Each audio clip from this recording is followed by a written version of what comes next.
5 मई की नहीं, 15 मई 2015 की सुबह थी जब एलिस और मार्क अपनी साधारण सी छुट्टी पर निकले। उनका मन शांत था, बैग हल्के थे, 2 सूटकेस, एक कैमरा, पिकनिक की कुछ चीजें और थोड़ा सा खाना पानी। वे दोनों कभी कभी राष्ट्रीय उद्यानों की सैर कर लेते थे, और ब्राइस कैनियन नेशनल पार्क देखने का यह फैसला महीनों पहले हो चुका था। सुबह की हवा, कार की धीमी आवाज और सड़क का दायरा, सब कुछ सामान्य लगा। लेकिन उसी रोज की कुछ ही घड़ियों में उस सामान्य सफर का रंग बदल गया। वे होलोज के पास एक छोटे से शेवरॉन गैस स्टेशन पर रुके। सुरक्षा कैमरे ने उन्हें रिकॉर्ड किया। एक स्लेटी रंग की होंडा अकॉर्ड। मार्क पेट्रोल भरवाते, एलिस कुछ पानी और कॉफी लेने के लिए अंदर जाती। कैमरा यह बताता है कि वे साथ में वापस आए और फिर ड्राइव पर निकल पड़े। यह देखने में कोई असामान्य बात नहीं थी, पर उन घड़ियों के बाद उनके फोन अचानक शांत हो गए। एक आखिरी सिग्नल आया और फिर कुछ नहीं। परिवार ने पहले कुछ घंटे संभवतः नेटवर्क के कारण समझकर चिंता नहीं जताई, पर अगली सुबह जब वे अपने होटल पर नहीं पहुंचे तो थोड़ी सी बेचैनी बढ़ी और फिर रिपोर्ट दर्ज हो गई। यह कहानी इसलिए अलग है कि यह सिर्फ गायब होने की कहानी नहीं है, यह उन ढेरों छोटे छोटे संकेतों की कहानी है जो धीरे धीरे एक भयावह तस्वीर बनाते हैं। एक गैस स्टेशन की धुंधली फुटेज, एक अस्पष्ट सेल सिग्नल, और फिर सालों तक कोई ठोस सुराग न मिलना, यह सब मिलकर एक लंबी, कड़वी प्रतीक्षा बनाते हैं। पर कहानी यहीं खत्म नहीं होती। कई सालों बाद एक दूर दराज फार्म पर मिली एक पुरानी कार ने पूरे मामले का नक्शा बदल दिया। ट्रंक खुला, उसमें जो मिला उसने सब कुछ बदल दिया, और मामले के अनुसंधानियों ने इसे अपने करियर की सबसे भयानक घटनाओं में से एक कहा। यह हुक आपको उसी क्षण पर रोकता है जब एक मामूली सा ठहराव, एक सामान्य सी यात्रा और कुछ मिनटों की चुप्पी इतनी भयानक परिणति तक पहुंच सकती है। आगे की कहानी में हम विस्तार से जानेंगे कि कैसे छोटे छोटे संकेत, फॉरेंसिक जांच और वर्षों बाद मिली कुछ कमजोर या छुपी हुई सूचनाओं ने सच की परतें खोलनी शुरू कीं।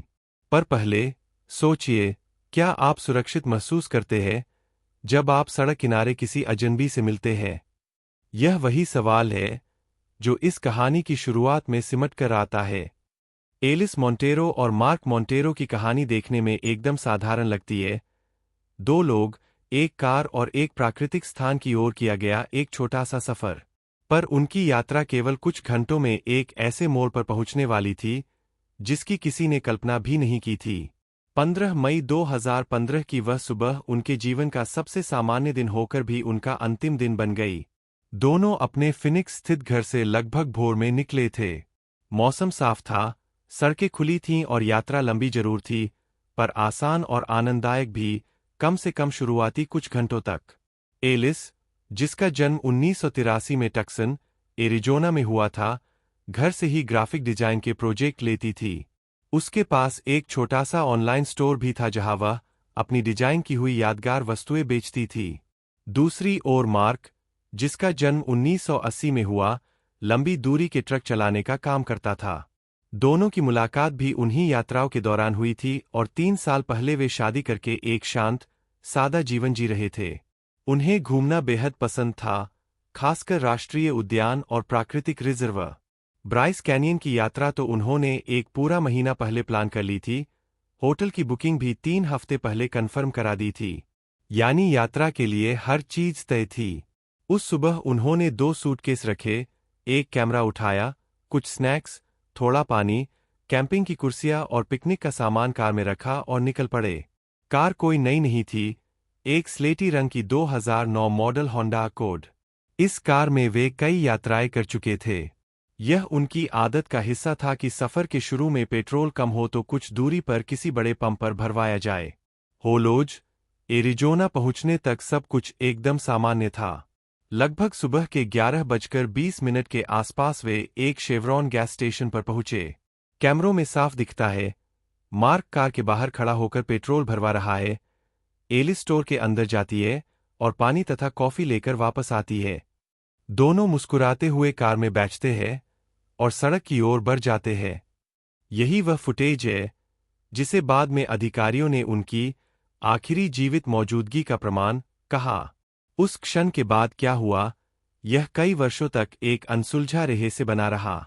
गैस स्टेशन से आगे, लगभग 25 किलोमीटर उत्तर में उनके मोबाइल फोन का अंतिम सिग्नल मिला। उसके बाद दोनों फोन शांत हो गए। सामान्य तौर पर इस तरह की स्थिति में थोड़ी चिंता होती है, पर परिवार ने सोचा कि शायद पहाड़ी हिस्सों में नेटवर्क कमजोर होगा। इसलिए पहले दिन किसी ने गहरी चिंता नहीं दिखाई। लेकिन रात बीत गई, अगला दिन आ गया। होटल में चेक इन का समय निकल गया। रिसेप्शन पर कोई नहीं पहुंचा। फोन किसी ने नहीं उठाया। तब मामला गंभीर लगने लगा। 16 मई की सुबह रिश्तेदारों ने पुलिस को सूचना दी।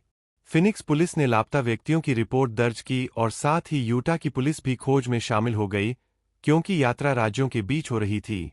एलिस और मार्क की तस्वीरें, उनके हुलिये का विवरण और उनकी कार की जानकारी तुरंत ही सभी हाईवे पेट्रोल यूनिटों, गैस स्टेशनों, मोटलों और विश्राम स्थलों को भेज दी गई। कार को एक संभावित लापता व्यक्तियों का वाहन घोषित किया गया। लेकिन जब 2 दिन बाद भी कोई जानकारी नहीं मिली, तो इसे फेडरल डेटाबेस में चोरी हुई कार के रूप में दर्ज कर दिया गया, क्योंकि अब यह आशंका थी कि मामला केवल लापता होने का नहीं, बल्कि किसी हिंसक घटना का परिणाम हो सकता है। खोज अभियान बड़े पैमाने पर शुरू हुआ। हाईवे के किनारे मौजूद हर छोटे-बड़े विश्राम स्थल की तलाशी ली गई। झाड़ियों तक में जाकर देखा गया कि कहीं कोई दुर्घटनाग्रस्त कार तो नहीं पड़ी। आवासीय क्षेत्रों के बाहर के इलाकों, जहां सड़कें कम आबादी वाले क्षेत्रों से गुजरती है, उन्हें भी खंगाला गया। पर न कोई कार मिली, न कोई सामान, न कोई झगड़े के निशान। मोबाइल डेटा भी खास मदद नहीं कर सका, क्योंकि अंतिम सिग्नल बहुत कमजोर और संक्षिप्त था। तजुर्बेकार जांचकर्ताओं ने यह बात नोट की कि जिस इलाके में दोनों के फोन बंद हुए, वह बेहद कम ट्रैफिक वाला हिस्सा था। वहां ना अधिक स्टोर थे, ना पेट्रोल पंप, और ना ही कोई ऐसी जगह जो लोगों को देर तक रोक सके। आसपास कोई घटना देखने वाला शायद ही कोई रहा हो। जिन भी ड्राइवरों ने उस दिन उस रास्ते से यात्रा की थी, उनसे पूछताछ की गई, मगर किसी ने भी किसी कार को रुका हुआ, किसी अजनबी को खड़ा हुआ या किसी हादसे जैसा दृश्य नहीं देखा था। यह पूरी तरह से एक शांत सड़क थी, और यही बात इस मामले को और उलझाती थी। 1 हफ्ता बीत गया। तब स्थानीय पुलिस की मांग पर फेडरल ब्यूरो ऑफ इन्वेस्टिगेशन यानी FBI को मामले में शामिल किया गया। इसका मतलब यह था कि अब यह मामला सरल गुमशुदगी न मानकर कहीं न कहीं अपहरण का संभावित मामला माना जा रहा था, क्योंकि घटना राज्य सीमाओं के बीच हुई थी। एक संयुक्त कार्यदल बनाया गया, जिसमें FBI, एरिजोना हाईवे पेट्रोल और यूटा पुलिस के अधिकारी शामिल थे। उन्होंने 3 मुख्य संभावनाएं तलाशनी शुरू कीं। पहली, कार जैकिंग। दूसरी, लूटपाट। तीसरी, फिरौती या धन के लिए अपहरण। तीसरी संभावना जल्द ही कमजोर पड़ गई, क्योंकि किसी भी परिजन को कोई धमकी भरा फोन, संदेश या पैसे की मांग नहीं मिली थी। इसके बाद महीनों तक खोज, पूछताछ और सोशल मीडिया पर अभियान चलता रहा। स्थानीय न्यूज चैनलों ने शेवरॉन स्टेशन की वीडियो बार-बार दिखाई। लोगों से अपील की गई कि अगर किसी ने कार देखी हो तो बताएं। लेकिन महीनों से साल गुजरने लगे और कोई ठोस सुराग नहीं मिला। धीरे-धीरे यह मामला सक्रिय खोज से हटकर निगरानी वाली फाइल बन गया। पुलिस टीम छोटी कर दी गई। केवल फिनिक्स पुलिस के 2 जासूस और FBI का एक एजेंट ही फाइल की देखरेख करते रहे। उनका काम था हर महीने फेडरल डेटाबेस में मिली हुई जली, छोड़ी या क्षतिग्रस्त कारों की रिपोर्टों को मिलाना, ताकि कहीं कोई सुराग मिल सके। पर हर रिपोर्ट एक नए निराशाजनक नो मैच में बदलती रही। फिर भी परिवार उम्मीद छोड़ने वालों में से नहीं थे। वे हर कुछ महीनों में मीडिया प्लेटफॉर्म पर आते, अपनी बेटी और दामाद के बारे में बताते और जनता से अपील करते कि अगर कोई भी छोटी से छोटी जानकारी मिले तो पुलिस से संपर्क करे। पर तभी कहानी में पहला बड़ा मोड़ आने वाला था, एक ऐसा मोड़ जो 5 साल बाद अचानक सामने आया और जिसने इस शांत दिखते मामले को एक भयावह सच्चाई में बदल दिया। 5 साल तक यह केस एक शांत, धुंधली फाइल की तरह पड़ा रहा, कुछ पुराने कागज, कुछ अधूरे सुराग और 2 लोग जिनका कोई पता नहीं था। लेकिन अगस्त 2020 ने सब कुछ बदल दिया। उसी महीने कोकोनिनो काउंटी के दूरदराज इलाके में रहने वाला एक किसान अपने खेत के पुराने धातु शेड को गिरा रहा था। यह शेड उसकी जमीन के बिल्कुल किनारे पर था, एक ऐसी जगह जहां वह 3 साल में शायद 1-2 बार ही गया होगा। घनी झाड़ियों, टूटी टिन की चादरों और मिट्टी के ढेर के बीच अचानक एक धुले-धुले रंग की कार नजर आई। कार आधी झाड़ियों में छिपी हुई थी और बाकी हिस्सा जंग खाए धातु के नीचे दबा था। किसान को यह कार देखने में बिल्कुल अनजान लगी, जैसे यह बहुत सालों से यूं ही पड़ी हो। उसने तुरंत काउंटी पुलिस को फोन किया। कुछ ही देर बाद अधिकारी वहां पहुंच गए। कार पर धूल, मिट्टी और जंग की मोटी परत जमी थी। टायर पिचके हुए थे, पिछली लाइटें टूटी पड़ी थीं और नंबर प्लेट गायब थी। अधिकारी पहले तो यही समझ नहीं पाए कि यह कार कौन सी है, लेकिन जब उन्होंने आगे का बोनट उठाया और चेसिस पर लिखा VIN नंबर देखा तो सब चौंक गए। यह वही होंडा अकॉर्ड थी जो 15 मई 2015 से लापता घोषित थी, एलिस और मार्क की कार। जगह को तुरंत घेर लिया गया। फॉरेंसिक टीम बुलाई गई। जब ट्रंक का लॉक देखा गया तो पाया गया कि वह बंद जरूर था, पर लॉक हुआ नहीं था, केवल एक ढीली कुंडी से पकड़कर रखा हुआ। ट्रंक खोला गया। जैसे ही ढक्कन ऊपर उठा, तेज और धीमी मिलीजुली एक अजीब गंध बाहर फैली। वह गंध किसी लंबे समय से बंद पड़े, सड़ चुके जैविक पदार्थ की तरह थी। ट्रंक के अंदर 2 बड़े आकार के बंडल थे। हर बंडल गहरे नीले रंग के पुराने फ्लीस कंबल में कसकर लपेटा गया था। कंबलों को मोटी नायलॉन रस्सियों और सफेद प्लास्टिक क्लैंपों से बांधा गया था। इन बांधने के तरीकों से साफ लग रहा था कि इन्हें किसी खास मंशा से बांधा गया है।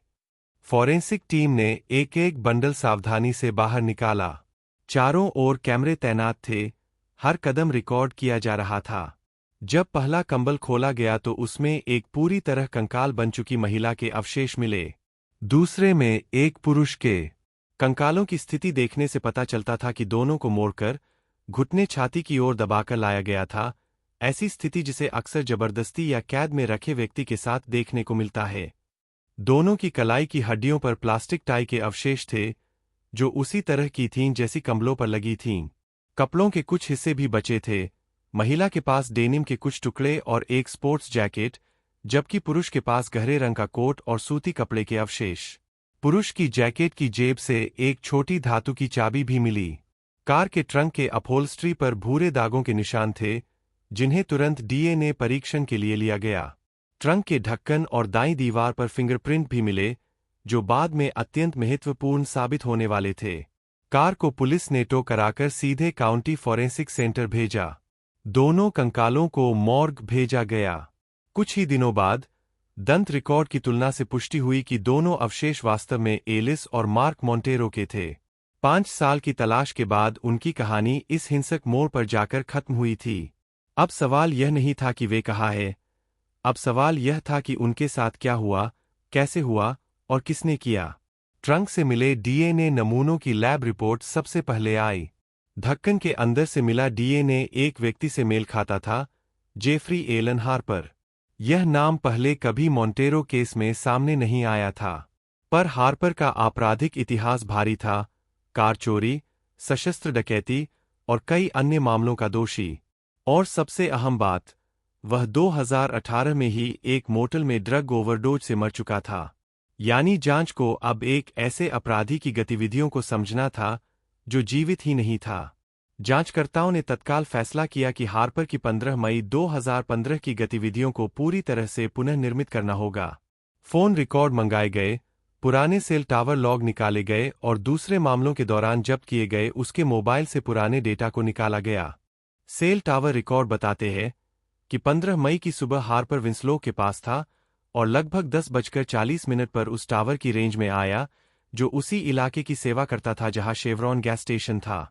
लगभग 11:43 पर उसका फोन अचानक साइलेंट हो जाता है, ठीक उसी समय जब एलिस और मार्क के फोन का सिग्नल गायब हुआ था। यह समय संबंध बेहद महत्वपूर्ण था। हार्पर के बैंक रिकॉर्ड ने भी कुछ संकेत दिए।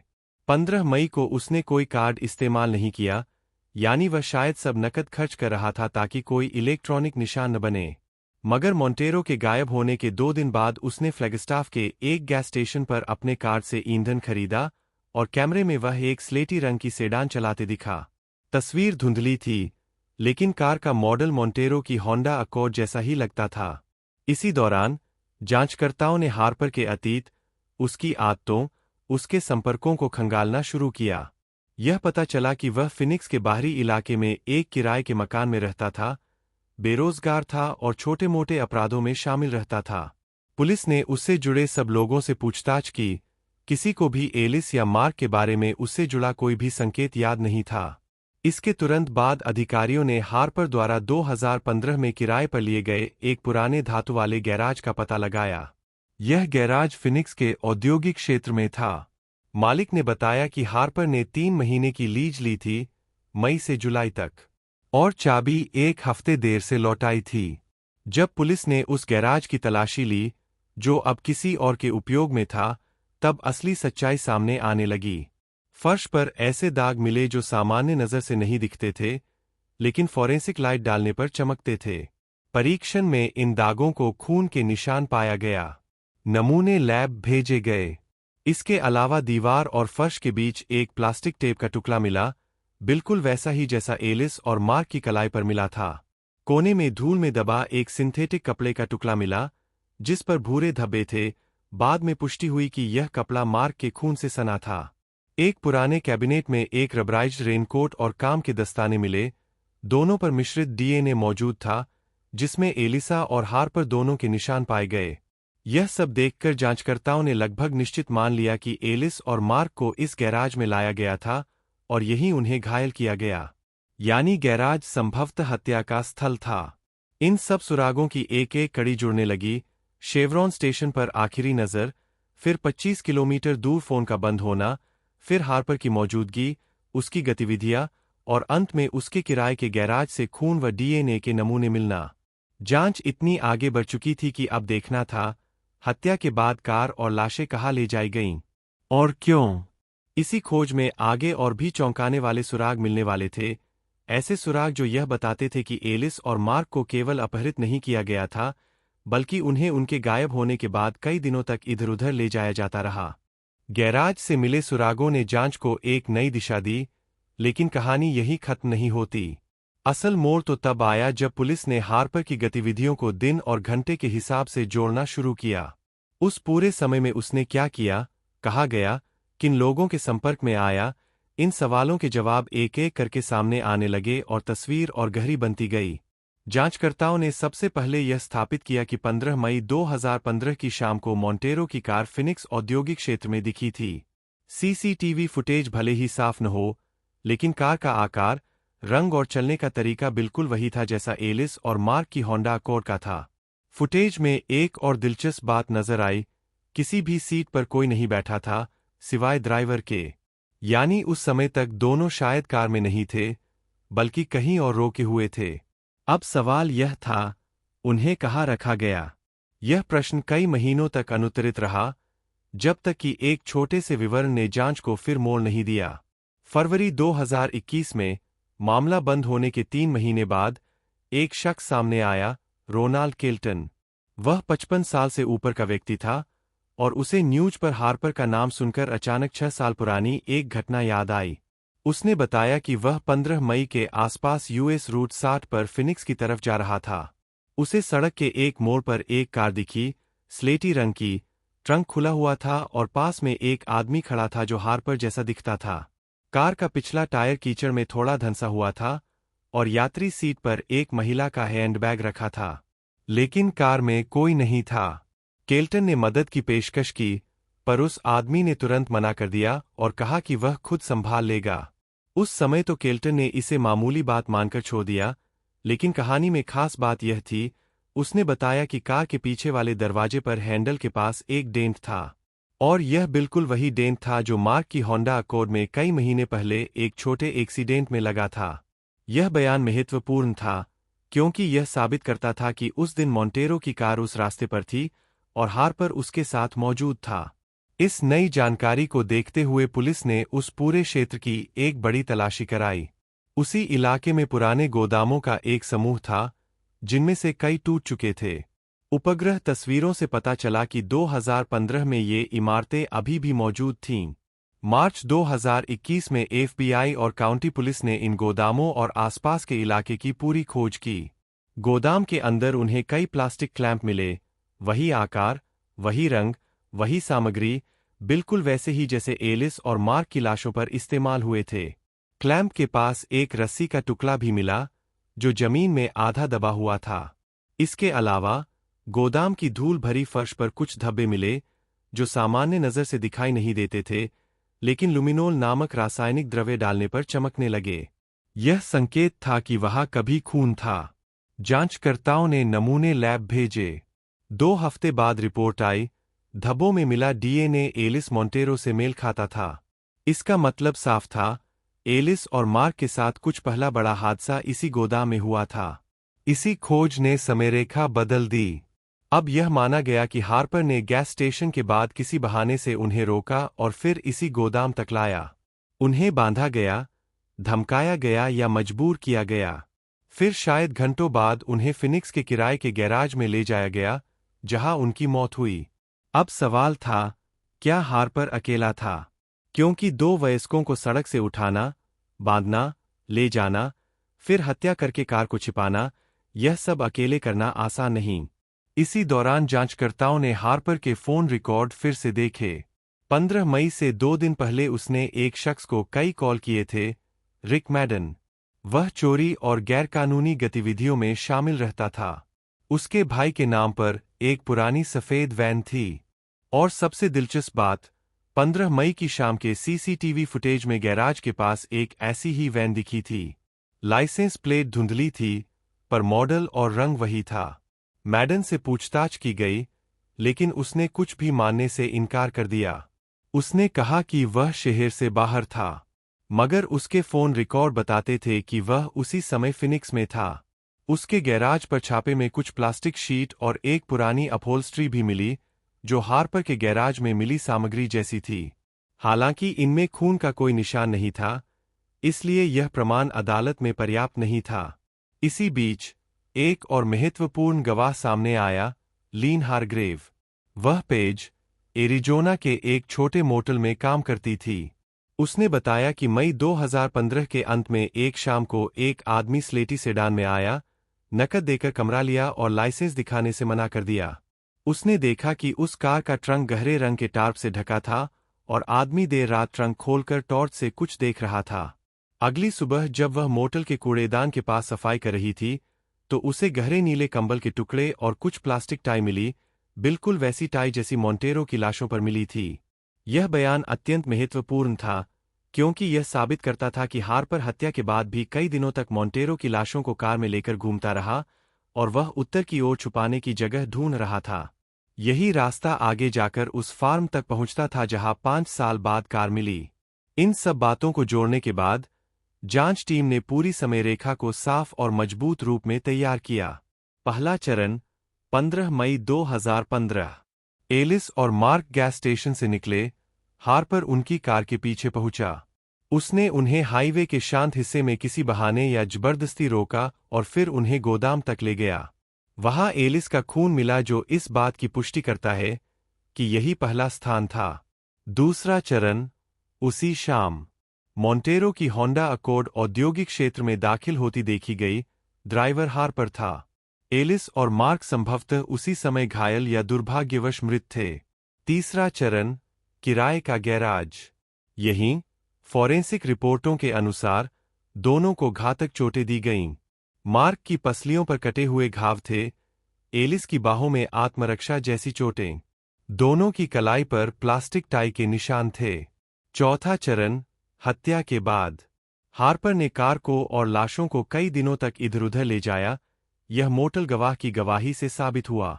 वह शायद किसी निजी, शांत, दूरदराज जगह की तलाश में था। पांचवा चरण, कार छिपाना। जून और जुलाई के बीच हार्पर एक पुरानी छतरी के नीचे स्थित उस शेड तक कई बार गया। यह कैमरों के विश्लेषण से साबित हुआ। अंत में उसने कार को वहीं छुपा दिया। इसके बाद 5 साल तक कोई नहीं जान पाया कि कार कहाँ है। आखिरकार अगस्त 2020 में किसान द्वारा शेड गिराने पर कार मिली। जांचकर्ताओं ने अब जो भी प्रमाण थे, डीएनए, फिंगरप्रिंट, कपड़े, क्लैंप, गवाह, सब जोर देते थे कि अपराधी हार्पर ही था। पर सबसे दुखद बात यह थी, जब तक यह सब सामने आया, हार्पर 2 साल पहले ही मर चुका था। इसलिए उसके खिलाफ मुकदमा चलाने का सवाल ही नहीं रहा। जहां तक संभावित सहयोगी का सवाल था, मैडन पर संदेह तो था, लेकिन कानूनी प्रमाण पर्याप्त नहीं मिले। इसलिए उसे आरोपी नहीं बनाया गया। इस बिंदु पर जांच का मुख्य हिस्सा पूरा हो चुका था, लेकिन अभी भी कई रहस्य बाकी थे, जैसे कि हार्पर ने यह सब क्यों किया? क्या उसने यह पहली बार किया या पहले भी? क्या कोई और उसकी मदद करता था? क्या वह अचानक किसी पर हमला करता था या अपने शिकार चुनता था? इन सवालों के साथ मामला पूर्ण रूप से बंद कर दिया गया, लेकिन एक विस्तृत रिपोर्ट के साथ, जिसने इस केस को वर्षों बाद भी एक मिसाल बना दिया। एलिस और मार्क मोंटेरो की इस दर्दनाक कहानी का अंत भले ही एक रिपोर्ट में दर्ज हो गया हो, लेकिन इसके पीछे छुपे सवाल आज भी हवा में तैरते हैं। 15 मई 2015 को शुरू हुई एक शांति यात्रा 5 साल बाद एक ऐसी सच्चाई पर खत्म हुई, जिसने उनके परिवार, जांचकर्ताओं और आम लोगों को हिलाकर रख दिया। दो लोग, जो केवल प्राकृतिक सुंदरता देखने निकले थे, एक ऐसे अपराध के शिकार हो गए, जिसके इरादे आज भी पूरी तरह समझ नहीं आए। जब अगस्त 2020 में उनकी कार मिली और ट्रंक से उनके अवशेष बाहर आए, तब 5 सालों के धूल भरे शक धीरे धीरे साफ होने लगे। फॉरेंसिक विज्ञान, पुराने डिजिटल रिकॉर्ड, गवाहों की यादें और वर्षों पुरानी फाइलें, इन सब को जोड़ने पर यह साफ हो गया कि एक ही व्यक्ति इस पूरी घटना का जिम्मेदार था, जेफरी एलन हार्पर। पर विडंबना यह कि जिस दिन यह निष्कर्ष सामने आया, वह व्यक्ति 2 साल पहले ही मर चुका था। यह कहानी हमें सिखाती है कि सच कभी कभी बहुत देर से सामने आता है, लेकिन जब आता है, तो अपने साथ कई कड़ियां जोड़ लाता है। एलिस और मार्क के परिवारों ने वर्षों तक यह उम्मीद नहीं छोड़ी कि कोई न कोई निशान जरूर मिलेगा। वह उम्मीद सही भी निकली, कार मिली, डीएनए मिला और सच धीरे धीरे सामने आया। लेकिन यह भी उतना ही सच है कि बहुत से सवाल आज भी बिना जवाब है। जैसे, हार्पर ने उन्हें क्यों निशाना बनाया? क्या यह सब केवल लूट के लिए था? क्या वह अकेला था या कोई और भी साथ था? क्या उसने इससे पहले भी ऐसे अपराध किए थे? कई पुराने मामलों के साथ उसकी संभावित कड़ियां मिलीं, पर किसी में भी कानूनी रूप से पुख्ता सबूत नहीं मिल सके। इस केस का दूसरा अहम पहलू यह था कि इतनी बड़ी कार 5 साल तक एक निजी जमीन पर छिपी रही और कोई उसे ढूंढ नहीं पाया।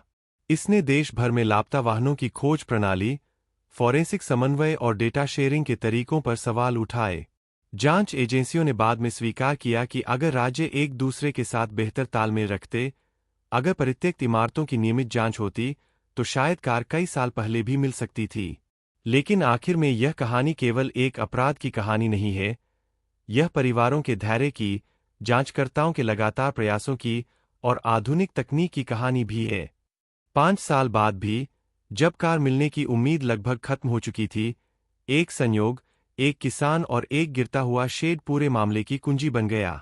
एलिस और मार्क को न्याय अदालत नहीं दे सकी, क्योंकि अपराधी जीवित ही नहीं था।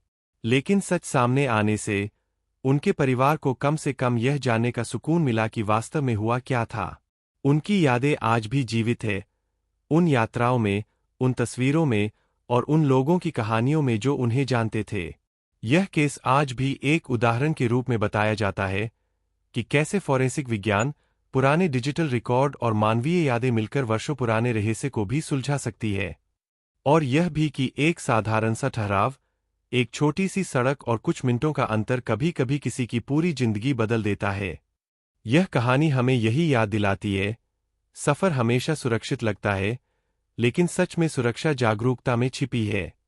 एलिस और मार्क की कहानी केवल एक त्रासदी नहीं, बल्कि एक चेतावनी भी है। अगर आपको सच्ची घटनाओं पर आधारित ऐसी गहराई वाली कहानियां सुनना पसंद है, तो वीडियो को लाइक करें, और अगर आप पहली बार चैनल पर आए हैं, तो सब्सक्राइब करके बेल आइकन भी दबाएं, ताकि अगली कहानी सबसे पहले आप तक पहुंचे। और हाँ, अगर आपके पास इस केस के बारे में कोई राय, विचार या सवाल है, तो उन्हें कमेंट में जरूर लिखें। आपकी एक छोटी सी प्रतिक्रिया भी हमें अगली कहानी चुनने में मदद करती है।